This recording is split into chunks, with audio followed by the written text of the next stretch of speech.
During the past postseason, NFL Canada ran a Fan of the Year contest to find the NFL Fan of the Year in Canada, right? And what they do is they look for somebody that's making a difference in their community. They encourage people to nominate fans online, receiving nearly 10,000 submissions after panels of judges reviewed and scored each submission. NFL Canada crowned their top 3 winners. And we, on the show here on Good Morning Football, wanted to acknowledge those individuals. So let's start with the third place, Shaquille Armstrong. A massive Falcons fan, Shaquille has been a staple in the Winnipeg football community for almost 20 years as a player, coach, and administrator. He also works with special needs children to increase their academic confidence through coaching and compassion. According to his friends, Armstrong is known for his cawing at the top of his lung when he's watching and rooting for his Falcons, and he refers to his house as the birdcage. So thank you to Shaquille and everything that you do. Congratulations. Moving on to second place, we've got Dolphin superfan Chris Manning. Back in 2016, Chris lost his daughter Grace after just 8 days, and after that, he started a nonprofit, Hockey for Grace, for families who are suffering from losing a children, and they raised over $65,000. In addition to that, Chris has donated his time to anyone that has gone through such a tragic event by facilitating support groups. Now, when it comes to his fandom, Manning takes it to a whole new level. Check this out. His wedding was NFL themed. His ring that he rocks is a replica of the 72 Dolphins Miami Super Bowl ring. Yes, of course it is. So congratulations to Chris, and thank you for everything that you do. Now let's move this along, finally, to the winner of NFL Canada's Fan of the Year, Stephanie Seguin. She is from Windsor, Ontario, and as a parent of a daughter with Down syndrome, Stephanie, along with her husband Matt, founded Chasing Hazel Foundation, which focuses on promoting an inclusive community and supporting people with Down syndrome. Clearly a big fan of helping out her community, Stephanie and her family also massive fans of the Chiefs, and I had the privilege of actually breaking the news to Stephanie and letting her know that she was the winner of NFL Canada's Fan of the Year. Check it out. Staff, I have somebody on the phone that wants to ask you a couple questions about the charity. Oh, okay. Sorry, I wasn't expecting that contact, but hi.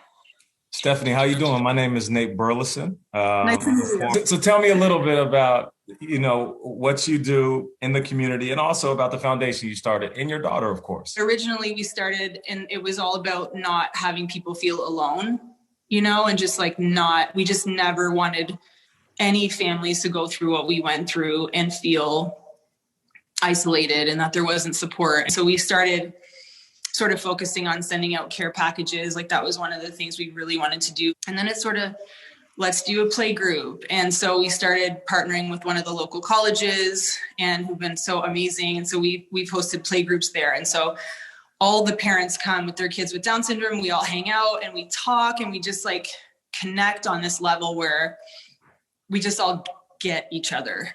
I've had friends, teachers who've contacted me and said, just so you know, this is what you did, this is what your voice did. And so, that always makes me so emotional because I feel like I'm only one person, but I'm loud. I'm a loud person. There's nothing wrong with being loud. There's nothing wrong with being loud and proud and passionate. That's for sure. Exactly. Now you're also a Chiefs fan, right? I love the Chiefs. We love the Chiefs. Our kids love the Chiefs. It's like a Sunday ritual at my house.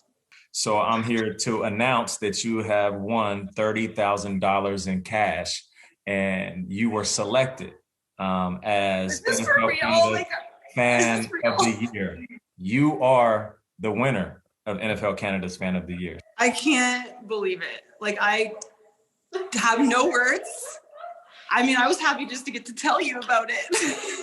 I can't. All right, Stephanie. Give hugs and kisses to the family, all right?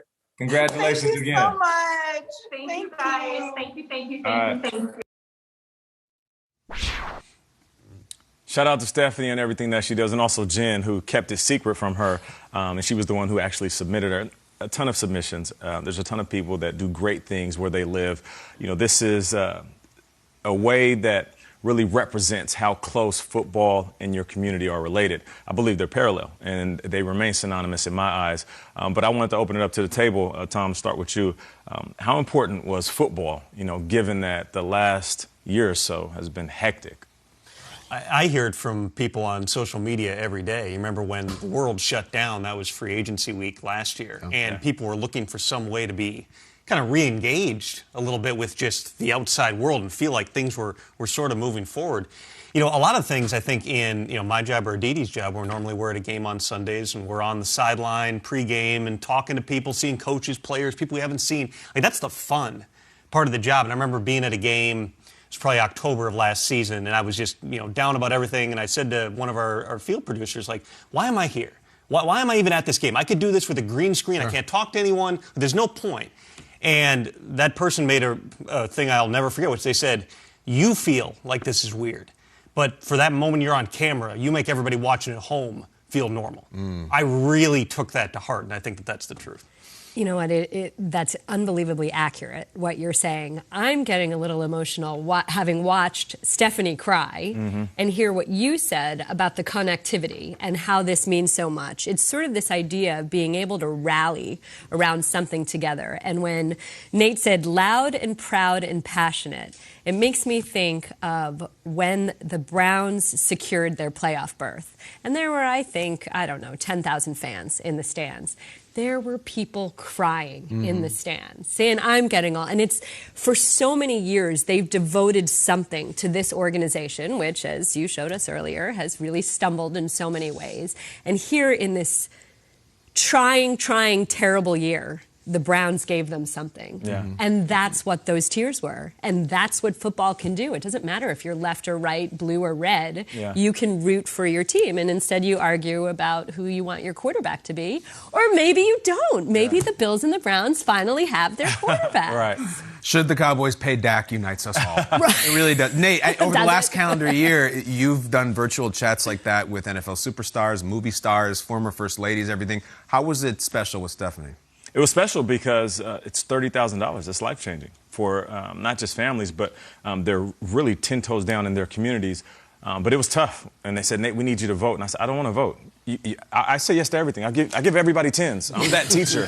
And I told them, please don't count my vote, because I feel like everybody deserves money. Yeah. But congratulations to Stephanie.